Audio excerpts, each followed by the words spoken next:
दिवंगत अभिनेता सुशांत सिंह राजपूत की आत्महत्या में उनकी गर्लफ्रेंड रिया चक्रवर्ती का हाथ सामने आया तो सनसनी फैल गई। सुशांत के पिता के सिंह ने 28 जुलाई को रिया पर कई सनसनीखेज आरोप लगाए।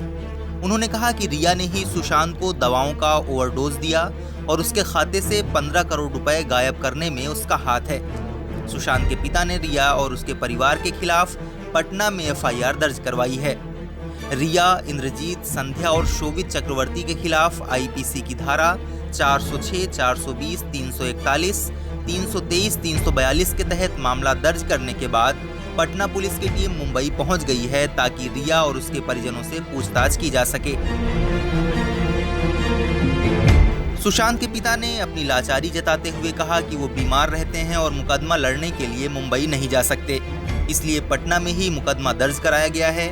अपने आवेदन में उन्होंने यह भी कहा कि उन्हें मुंबई पुलिस की जांच पर भरोसा नहीं है। वो इस बात से भी निराश हैं कि बार बार सुशांत को डिप्रेशन का मरीज बताने वाली रिपोर्ट सामने आ रही हैं। चूंकि वो अकेले हैं, इसलिए पटना पुलिस से इस मामले में जांच करने की मांग कर रहे हैं। इसके बाद सोमवार को 2 इंस्पेक्टर और 2 दरोगा मामले की छानबीन करने के लिए हवाई जहाज से मुंबई पहुंचे। ये टीम मुंबई पुलिस के साथ मिलकर उनके केस डायरी के अलावा दूसरे जरूरी कागजात हासिल करेगी। पटना के सीनियर एसपी उपेंद्र शर्मा ने इस खबर को कंफर्म किया है। बता दें कि सुशांत की मौत के मामले में मुंबई पुलिस लगातार जांच कर रही है। इस मामले में अभी तक रिया चक्रवर्ती, आदित्य चोपड़ा, संजय लीला भंसाली और महेश भट्ट समेत करीब 40 लोगों से पूछताछ हो चुकी है। सुशांत के पिता की एफआईआर में जो आरोप हैं, उन्होंने पूरे मामले को नया मोड़ दे दिया है।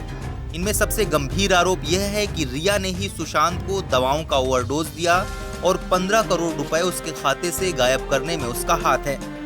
एफआईआर में कहा गया है कि रिया और उसके परिजनों ने सुशांत से नजदीकियां बढ़ाईं और ये सुशांत के हर मामले में दखल देने लगे।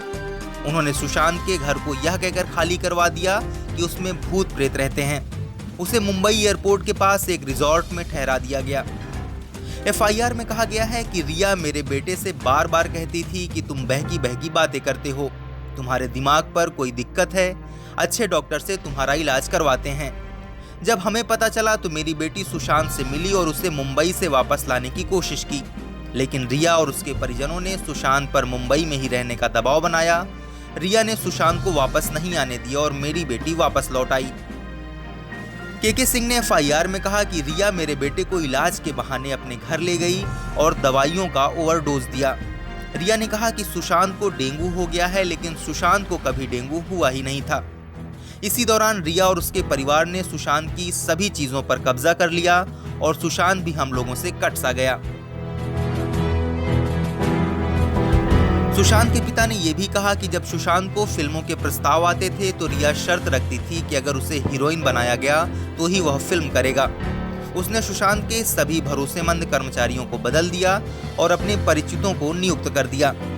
रिया ने सुशांत का फोन नंबर भी बदलवा दिया। इसके बाद उनकी और उनके परिवार की सुशांत से कभी बात हो पाती थी। तब सुशांत ने मुझे बताया था कि ये लोग मुझे पागल खाने में डालना चाहते हैं और मैं कुछ नहीं कर पा रहा हूँ। इसके बाद सुशांत मेरी बेटियों से मिलने दिल्ली आया। उसे आए हुए 3 दिन ही हुए थे कि रिया फिर बार बार फोन करके उसे वापस बुलाने लगी। एफआईआर में उन्होंने कहा कि मेरा बेटा फिल्म लाइन को छोड़कर केरल के कुर्ग में ऑर्गेनिक खेती करना चाहता था। रिया ने इसका विरोध किया। उसने सुशांत से कहा कि तुम कहीं नहीं जाओगे और मेरी बात नहीं मानोगे तो मैं मीडिया में तुम्हारी मेडिकल रिपोर्ट दे दूंगी, फिर सबको बता दूंगी कि तुम पागल हो। इसके बाद तुम्हें कोई काम नहीं देगा, तुम बर्बाद हो जाओगे। एफआईआर में कहा गया है कि जब रिया को लगा कि सुशांत उसकी बात नहीं मान रहा है और उसका बैंक बैलेंस कम हो रहा है, तो रिया ने 8 जून 2020 को सुशांत के घर से कई सारे सामान जैसे कैश, जेवरात, लैपटॉप, क्रेडिट कार्ड, सुशांत के जरूरी दस्तावेज और इलाज के कागजात लेकर चली गई और बेटे का फोन अपने नंबर में ब्लॉक कर दिया। सुशांत के पिता ने शिकायत में कहा है कि सुशांत ने मेरी बेटी को फोन किया। उसे डर था रिया कहीं उसे फंसा न दे, क्योंकि वह घर से काफी सारे सामान लेकर गई थी। इसी दौरान 8 जून की रात सुशांत की सेक्रेटरी दिशा ने खुदकुशी कर ली। उसे रिया ने ही नियुक्त किया था। दिशा की आत्महत्या से मेरे बेटे को घबराहट हुई। उसने रिया को कॉल किया, लेकिन उसने फोन नंबर ब्लॉक कर रखा था। मेरे बेटे को डर था कि कहीं रिया इस आत्महत्या के लिए उसे दोषी न ठहरा दे। आइए अब आपको बताते हैं कि सुशांत के पिता ने एफआईआर में कौन से 5 सवाल खड़े किए हैं। पहला, साल 2019 से पहले मेरे बेटे को कोई परेशानी नहीं थी, रिया से संपर्क में आने के बाद ही ऐसा क्या हो गया? अगर उसका मानसिक इलाज चल रहा था तो उसके लिए हम लोगों से अनुमति क्यों नहीं ली गई? जिन जिन डॉक्टरों ने रिया के कहने पर सुशांत का इलाज किया वे सभी साजिश में शामिल थे। जांच हो कि उन्होंने कौन कौन सी दवाएं दी। मेरे बेटे के अकाउंट से पिछले 1 साल में 15 करोड़ रुपए निकाले गए। पैसे ऐसे खातों में ट्रांसफर हुए जिनमें से मेरे बेटे को कोई लेना देना नहीं है। सभी खातों की जांच की जाए। इसकी भी जांच हो कि रिया से संपर्क में आने के बाद कैसे सुशांत की फिल्में एकदम से कम हो गईं। इस वीडियो में फिलहाल इतना ही। आप अपने सवाल और सुझाव हमें कमेंट करके बताइए।